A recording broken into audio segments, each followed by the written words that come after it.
Balitang dapat abangan mamaya sa unang balita, pagbangga ng bus sa motorsiklo sa Estacion Boulevard.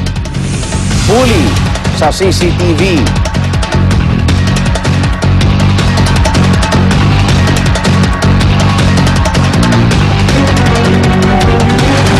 Sampukan ng dalawang sasakyan sa Coronadal City, 5 ang patay. Bahagi ng shopping center sa Tagum City at Function Hall sa Davao City nasunog. Atir actress na si Monique Wilson balik Pilipinas para sa muling pagsasadula ng vagina monologues. Ang tabayan ng mga detalye ng balita ngayon mamaya sa unang balita. Samantala, darito na po si Connie.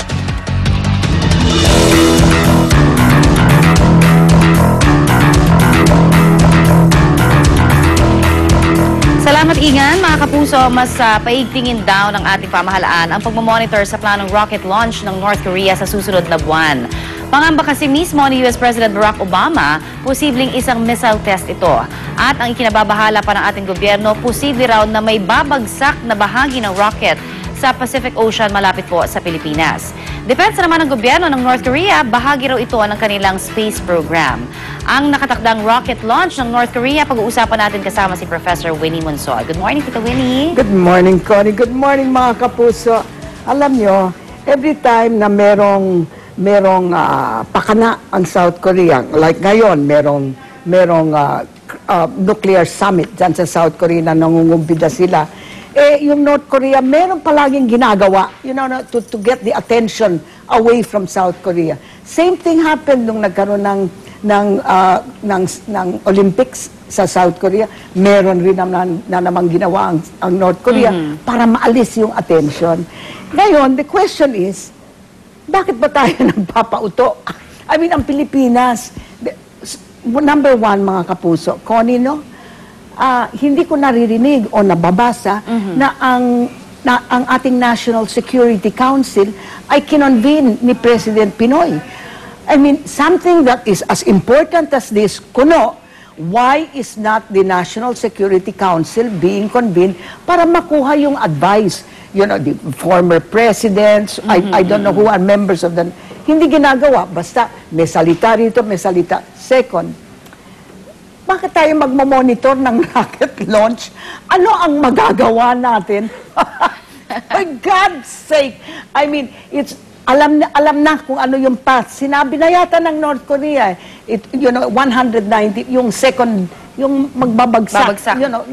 Ganun lang. Hindi ko alam kung bakit we want to monitor it. All right, let us assume we monitor it. What can the Philippines do if anything happens? Not a thing, hindi ba? And meanwhile, we are getting the attention kasi yung mga ibang countries around, yung Vietnam, ASEAN, they're very quiet about it. Ang Philippines, wow, do this, wow, pwede ba? So, alright, kaugnay po niyan, makakasama naman natin sa studio si Professor Clarita Carlos, ang Political Science Professor mula sa University of the Philippines. Magandang umaga po sa inyo, Professor. Magandang umaga. At nasa linya rin po ng telepono si Dr. Peter Galvez, tagapagsalita naman ng Department of National Defense. Magandang umaga po.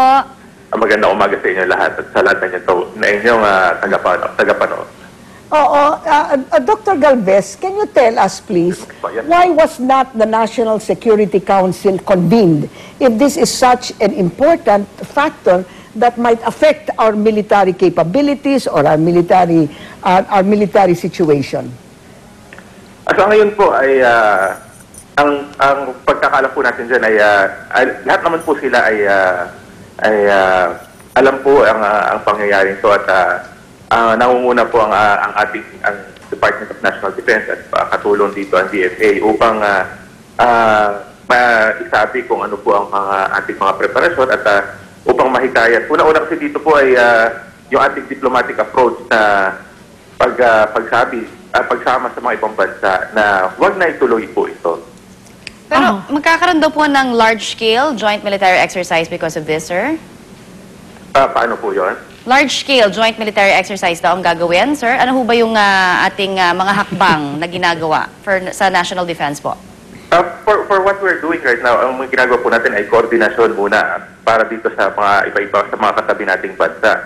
na para malaman natin kung ano ang trajectory nitong missile na to kung sakali mang ito'y tutuluyan ng lumipad. Pero sa ngayon, siyempre kasama natin ang mga international community sa pagsasabi sa North Korea na wag na nila ituloy ang plano nilang ito. Muna, wala pang international community po yun because it's only the United States, China, and South Korea and Japan. I mean, and these are the big players. Paano napasok ang Pilipinas dyan? Really, I'm very interested. We should be there as part of the United Nations. Pero ngayon you're asking for helping to monitor the rocket launch. Tell me, Dr. Galvez, ano nga ang magagawa natin kung kung meron tayong nakita? Di ba magmo-monitor, gusto natin May kapasidad po ba tayo? Oo. May track or subaybayan yung talagang nasabing rocket launch na yan? Opo, tama po yan. Una-una sabi sa ating kay Ma'am Winnie, ang United Nations po ay siyempre kasama rin po dito at doon sa kanilang resolution. Nakasad naman po dyan yung resolution na 1874. Nakasad naman dyan ay ang ating UN ay binababalahan nila ang North Korea sa pagka-continue ng mga test na gantong uri.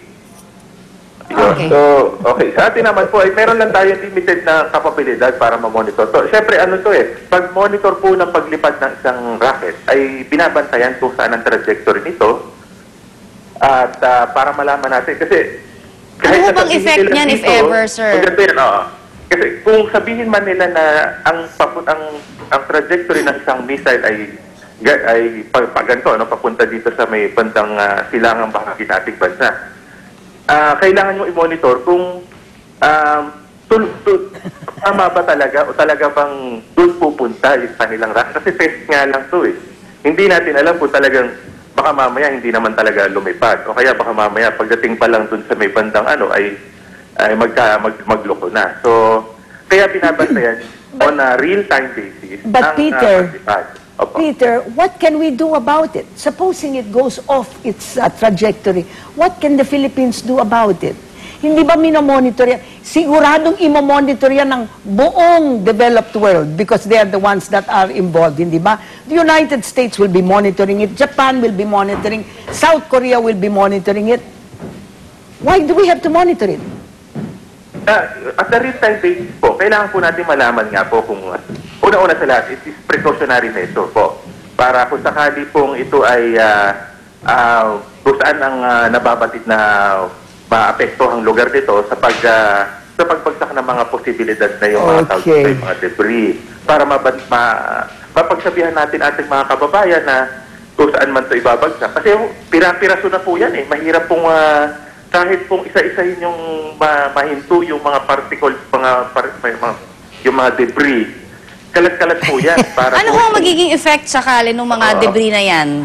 Ganito yan. Yung sa debris po na yan, ay ito po ay pwedeng kusan saan na lang bumagsak. At siyempre, ang maabala ang ating una-una, yung mga panghimpapawid. Yung ating mga eroplano na dadaan dun sa parte kung saan posibleng bumagsak itong mga debris na to. Siyempre, yung mga eroplano, hindi po muna pwedeng lumipad sa mga parteng yun. Sunod po dyan, ay yung mga barko. Opo. Kung lumihis man ang paglipad po nito, kasakali pong lumihis nga po itong missile na to, siyempre, yung mga kababayan po natin nasa lupa dito sa may parte ng silangang bahagi ng Luzon, kailangan nating ma-warningan sila na kung